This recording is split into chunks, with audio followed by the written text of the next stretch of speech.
నేను స్త్రీ శక్తి ఇచ్చాను.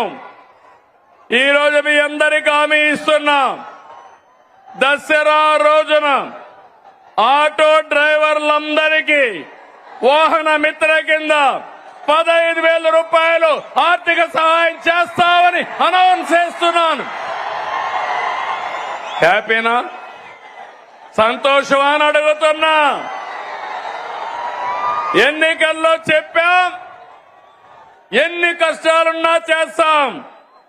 వాహన మిత్ర కింద సంవత్సరానికి ఆటో డ్రైవర్లకి 15,000 ఇస్తామని మీ అందరికీ హామీ ఇస్తున్నా.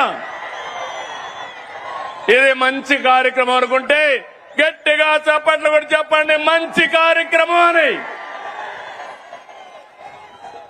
ఇది ప్రభుత్వానికి పేదవాళ్లపై నుండే ప్రేమని మరొక్కసారి మీ అందరికీ తెలియజేస్తున్నా.